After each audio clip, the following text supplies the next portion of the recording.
অথচ তাদের যে আচরণ, তাদের যে হামলা, তাদের যে ষড়যন্ত্র, এই আওয়ামী লীগ ফ্যাসিস্ট সরকারের এজেন্ডার হিসাবে, নেতা বাহিনী হিসাবে আজকে তারা বাংলাদেশে যেভাবে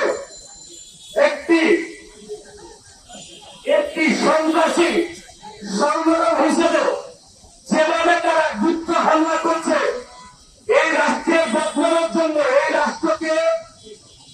রাষ্ট্র বিশ্বের কাছে যেভাবে তারা মিথ্যাচার করে যাচ্ছে, ইন্ডিয়ার ভারতের গণমাধ্যমগুলো আজকে নাকি আমরা মন্দির ভাঙচুর করছি, আমরা নাকি হিন্দুদের উপরে হামলা করতেছি, আমরা নাকি তাদের মেয়েদের উপরে নির্যাতন করতেছি।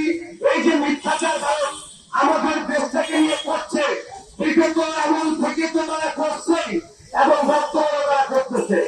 আজকে বলবো, আমাদের দেশের বর্তমান যিনি রাষ্ট্রীয় প্রধান এখন আছেন, সর্বোচ্চ ক্ষমতা চুপ্পু সাহেব রাষ্ট্রপতি, উনি চুপে চুপে এই রাষ্ট্রকে নিয়ে ষড়যন্ত্র শুরু করেছেন। এটার জন্য উনি আমাদের সাথে চালাইছে, আমরা কিন্তু আমরা অর্থ করতে পারি, আবার অর্থ করবো, তারপরে ভারতের সংক্রান্ত আমরা মানে নেব না। কারণ শেখ হাসিনার যুক্তি পরামর্শ দিয়ে আমাদের যে অত্যাচার করতেছে, এই অত্যাচার আমরা করতে পারবো না। আমরা এবার করে অর্থ করছি, প্রয়োজন আবার করবো, আমরা করতে পারছি ইনশাল্লাহ। আমাদের একজন দিয়ে মুক্তিযোদ্ধা উনি আছে, দেশে আছে, আমরা আছি, আমাদের সাথে আমরা থাকবো ইনশাল্লাহ।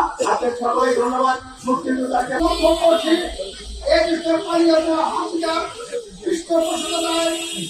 হিন্দুস্তান থেকে আজকে বাংলাদেশের উপরে যে ধরনের নেতৃত্ব কর্মকাণ্ড চালিয়ে আছে, আপনারা সবাই জানেন।